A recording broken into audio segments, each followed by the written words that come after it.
Aaron is on vacation this week. Robin Flynn and Matt Gilmore filling in instead. The Montreal Gazette launched a 4-part series into garbage collection in Montreal today. Apparently, we can learn a lot about who we are based on what we throw out.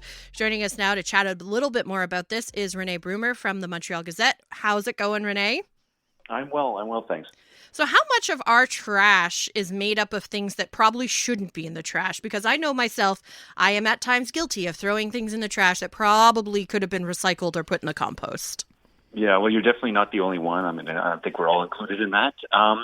But yeah, the city, about 50% of everything that we produce, so that includes recyclables, organic material, and straight garbage, of all that, 50% ends up in landfill. And the city estimates if we actually used recycling and organic compost collection, as we should, or to its max, it should only be around 15% that goes to landfill. And so what is that based on, Rene? Like when you ask the city about this, so what are they basing that 15% on? So they track very carefully, like how much of, all recyclables, say, that are produced in the household, how much of that actually ends up going to recycling into the blue bins, and so they've been tracking that for a long time. We've been doing recycling, right, since the 90s, and it's still only about 70% that, of everything that produced, about 70% sort of ends up to recycling, and for whatever reason, a lot of it just gets churfed into garbage cans, either because people can't be bothered, or it actually I've found in a lot of cases just because the education isn't there, that people aren't aware. There's been so much confusion about what can and can't go into recycling bins, for instance, that, people just don't know, so they chuck a lot of it into the garbage. And then with organic composting, like our numbers are not good there. I think we only get about 37% of everything that, could go in actually makes it into organic composting, and the rest goes into and garbage. And there's a variety of reasons, a bit maybe lack of education, a bit people are turned off by things like they worry that they're going to get flies or maggots or that rats are going to come around, sniffing after chicken bones and things like that. Yeah, and I know that sometimes what can be composted varies from municipality to municipality. I know the rules are slightly different, whether you can, compost, let's say, clamshells in one municipality compared to another. But I think you're onto something there with people just don't want to attract flies and stuff. Like our garbage pickup where I am is only every 2 weeks because they want us to use our compost bins. But, I don't mind throwing veggie scraps in my freezer until it's time for pickup. But, I have a baby. I'm not putting diapers in the freezer. So At a certain point, you don't want this kind of stuff hanging around for 2 weeks. It gets pretty gross. Yeah, that's kind of the main... That's the main issue, I think, that turns a lot of people off. And even myself, we were pretty good because we're lucky we had a backyard composter at home. So we just put all the veggie scraps out there. And so, but we weren't great about doing meat. And then once I started actually working on this series and sort of, kind of learned a bit more and sort of felt bad about writing about this, perhaps I should make an effort. So what we started doing, say, is putting our meat scraps into a small bag in the freezer. We don't produce that much of it. We're a family of 4. And so it wasn't really that much of a problem. We had the space for that. And then on organic compost day, we'll throw that out with the city compost. But it's a good point you make about rules differing by jurisdictions. That was a huge problem with recycling because rules were all over the place. Like, I can, here at home, I can only put certain things in, but when I go up to my cottage or when I go to my friend's place or my mother's place, the rules are different, and some people get kind of fed up and say, well, or they're worried, I'm going to jam up the system because I'm throwing the wrong thing in there. And so they don't, they throw very little in there in a way.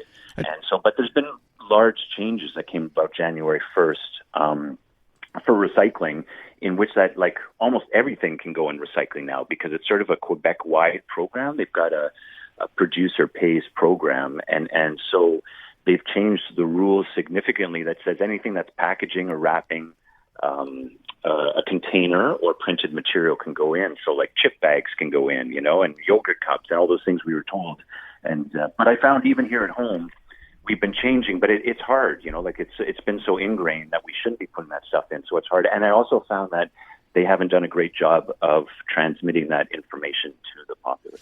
Yeah, speaking with Rene Bruemmer, Montreal Gazette reporter on this four-part series that they started publishing today about Montreal's trash pickup and collection system. I did want to ask you about recycling because there is a lot of talk about the end product after the recycling goes to these processing plants. Where is it going? Sometimes it does end up in the landfill anyway. Did you look into to sort of like what happens to a lot of this recycled materials? We just assume once it goes in the blue bin, then it gets taken care of and it's going to be reused. But, there's a lot of question marks around whether that's actually the case. Yeah, and that's actually like a big deterrent too, because a lot of people sort of got the feeling, well, I'm doing this work and then it's just getting landfilled anyway, so why bother? And at a certain point, actually, I think it was in a lot of the recycling we were doing, it all gets dumped together, and we have a system where it's supposed to get sorted out at the plant. But it wasn't. Our plants weren't very up to date, and like one of them's 30 years old in Montreal. Basically, the two that we had, and so a lot of, say, the paper bales, for instance, that paper mills want, that, and paper is very recyclable. Like if you put it in, 95% of it can actually be recycled, and because there's money there, right? So people want it. If there's money, people want it. But it was getting contaminated at rates of like 25%, with plastics were getting in there and glass. And at a certain point, the paper mills are saying, this is like useless to us. We're not making any money off of this anymore. So we're not taking Quebec's paper. And they would actually take it from, other provinces or, even the States. And considering how much, wood we produce, that was sort of a sin. And so we've done quite a bit to sort of improve on that. And also, a lot of the plastics weren't getting accepted. China stopped accepting them around 2018 for the similar reason, very contaminated. They couldn't use it. And so we were actually landfilling a lot of that stuff, and that sort of message got out and deterred people.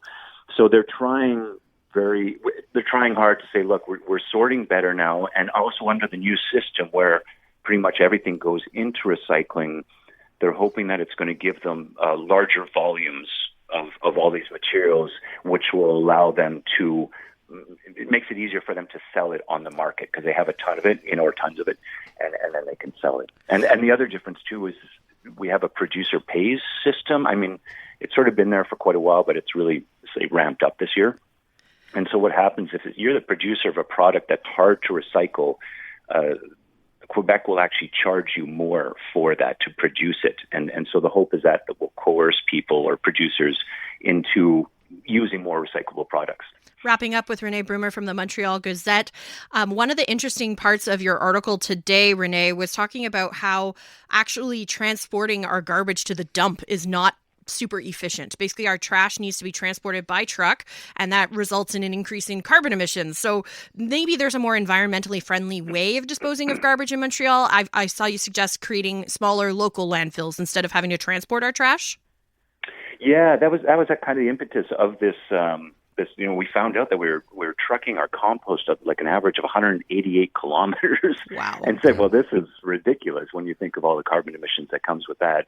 And so, but Montreal actually has made some good changes recently. Like we just opened a brand new composting facility in the Saint Laurent borough, so we won't be trucking as far, and we're going to open another one in the East End this year. They were very expensive facilities. They cost about $170 million each and came in way over budget, as often happens. But at least we have them now, so hopefully people will start doing a better job.